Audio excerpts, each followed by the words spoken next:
C'est à Capelbroek, petit village sagement posé au cœur de la Flandre, que Laura nous accueille. Son établissement, créé en 2016 sur une superficie de 3 hectares, héberge des dizaines de sympathiques pensionnaires. Laura, épaulée par 3 employés et 2 apprentis, gère sa chèvrerie. Je m'appelle Laura. On a démarré ici la chèvrerie en 2016. Moi, j'ai fait des études d'ingénieur après mon lycée. Donc 5 ans, ingénieur en agronomie tropicale et qui m'a amené normalement à partir plutôt dans les pays d'Afrique, enfin les pays du Sud. Donc j'étais revenue ici en France et donc en parallèle j'ai aidé une amie sur Audruic. On a trouvé un peu par hasard cet endroit ici. Il y avait juste 3 hectares et demi de pâture autour du corps de ferme. Et on a commencé dans l'existant avec une quarantaine de chevrettes. On a aménagé les dépendances pour faire une fromagerie, la grange pour faire une étable pour nos 40 chevrettes. Et voilà, on a eu nos premiers litres de lait en 2017. Ensuite, en 2022, on a souhaité agrandir pour avoir plus de chèvres, mais pour pouvoir en fait financer derrière du matériel pour être plus confortable. Un tracteur, une machine pour pailler, pour dérouler le foin, voilà, pour ne pas avoir à faire trop de manutention. Nous, notre objectif, c'est d'essayer de produire le fourrage nous-mêmes, d'essayer d'être autonome en fourrage. Il y a 2 objectifs. Le premier, pour essayer d'avoir une bonne qualité de fourrage, c'est-à-dire qu'on va le faucher quand nous on veut, le travailler comme nous on veut, pour derrière avoir une qualité qui nous permet de faire du lait. Voilà, parce qu'en fourrage, on peut aussi avoir des fourrages qui sont récoltés très tard et du coup qui ne valent rien en termes de valeur énergétique, protéique. Donc le but de le faire nous-mêmes, c'est d'essayer d'avoir une bonne qualité. Donc voilà, et derrière aussi, le fait de le faire soi-même, de travailler le fourrage soi-même, ça nous permet de baisser nos coûts.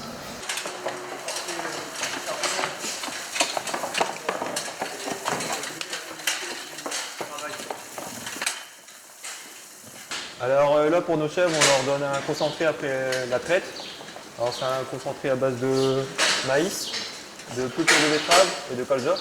Alors c'est un mélange qu'on fait nous-mêmes sur l'exploitation, avec les dosages qu'on varie selon leur stade de lactation et leur production en fait.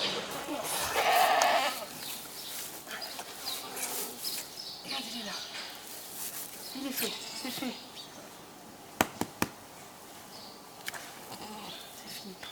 Donc une fois que la misbah a eu lieu, nous on laisse les petits 24 heures avec la mère, 12 heures quand même. Donc l'idée c'est qu'elle puisse les sécher, voilà, s'en occuper et qu'ils puissent surtout téter le colostrum tout seul dans la mesure du possible. Le colostrum c'est ça la base en fait pour un bon démarrage pour une bête. Donc il ne faut pas les laisser trop longtemps s'habituer à la maman.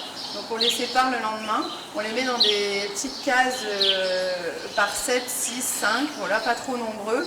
Et pendant 2 jours, je vais bien les suivre, leur montrer les tétines, un à un, pour qu'ils puissent bien comprendre où ça se passe, où il y a le lait. Et au fur et à mesure, au bout du 3e, 4e jour, je vais juste poser les seaux et là ils doivent se débrouiller pour aller chercher la tétine. Si vraiment ils galèrent, je vais aller un peu insister. Et puis ensuite, on les met dans des parcs de transition où ils vont apprendre l'utilisation de la louve. C'est-à-dire qu'ils vont d'eux-mêmes devoir aller chercher la tête. La louve, c'est une machine, pardon. La louve, c'est une machine qui distribue automatiquement du lait chaud, donc, qui est fait à base de lait en poudre. Et donc là par contre les chevreaux, et ça distribue aussi à volonté, et les chevreaux peuvent aller téter d'eux-mêmes dès qu'ils ont faim. Et il y a combien de boucs qui sont gardés par rapport aux chevrettes en fait, en pourcentage? On ne garde pas aucun mâle. Et oui, sur les chevrettes, on garde peut-être on garde un tiers de nos chevrettes. Tous les mâles bien sûr ne restent pas sur l'exploitation. On va chercher des jeunes boucs dans d'autres exploitations pour éviter la consanguinité. Donc tous nos mâles à nous, éventuellement, s'il y a des exploitations intéressées pour la saillie, on peut sélectionner des bons boucs issus de bonne mère, hein, voilà. Mais on n'en vendra jamais que quelques-uns, enfin 5-6 max, quoi. Donc tout le reste, ça part pour la boucherie. Nous, pareil que pour les chefs de réforme, on fait aussi de la viande avec du chevreau. Alors, je vais vous expliquer comment ça se passe l'installation de la traite. Alors, on va commencer par ramasser les deux vannes là, pour pouvoir fermer, sinon le lait va partir à l'égout.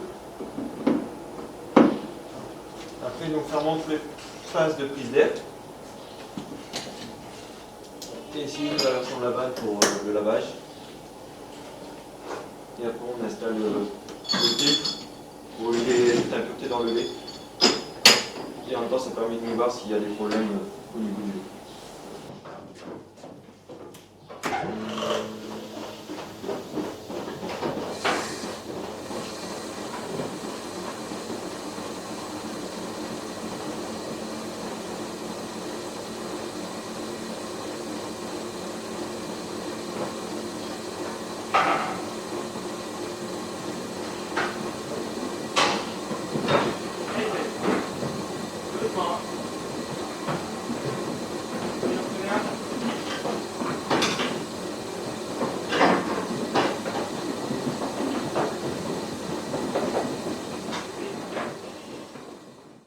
Donc hier, quand le lait est arrivé en bassine tout de suite après la traite, on y a ajouté du sérum. Ça a permis l'acidification du lait. Et vers midi, 13h, on y a ajouté ce qu'on appelle la présure, et qui a fait que le caillé, sous l'action de l'acidité qui augmente, le caillé il devient solide. Et donc ils vont sécher pendant à peu près une journée aussi derrière, pour enlever encore un peu le surplus d'humidité qu'il y aurait dans le fromage. Et une fois qu'ils ont séché, on va les mettre à la cave pendant encore 10 jours. Alors, ici, vous avez des petits fromages frais moulés. Et, le lait a été mis en bassine mardi. Il a été emprésuré à la suite pour que le lait caille, qui devient ferme. Et ça a été moulé hier. Voilà, donc ça reste en moule, ça a été retourné en fin de journée. Et là, ce matin, c'est le démoulage.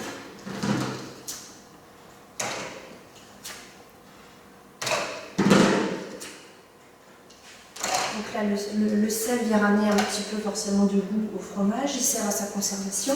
On fait le geste un peu plus ou moins rapidement. Mais en moyenne, on sale à peu près 1%. Ces fromages-là peuvent être destinés aussi à partir à l'affinage, donc à vieillir un petit peu. Ils vont commencer à se couvrir. Donc on en a sur le chariot là-bas, environ 2 jours. Ils se couvrent et progressivement, ils vont faire tout doucement leur croûte. Là, une partie de fromage tout à l'heure, en deuxième partie de matinée, partiront en préparation ici. Moi, je vais tout nettoyer pour préparer les commandes parce que la collègue Isabelle va livrer aux revendeurs demain.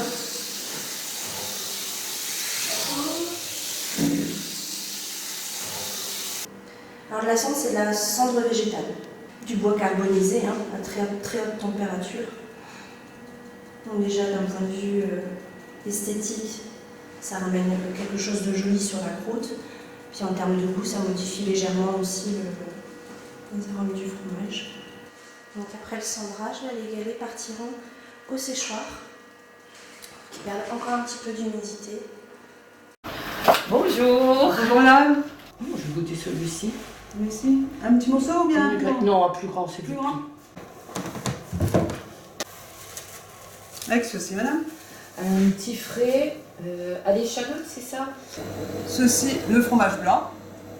Ensuite, nous avons l'écume, les petits frais, nature. Donc les grains galets. Nous faisons aussi les ananas. Nous faisons de la bûchette, des camemberts donc en entier, pour les personnes qui sont seules, en demi-hectare. Les lieux de vente sont au marché. Donc le marché le mardi à Saint-Malo, les Bains. Ensuite le mercredi à Audouic et le samedi à Saint-Omer. Voilà,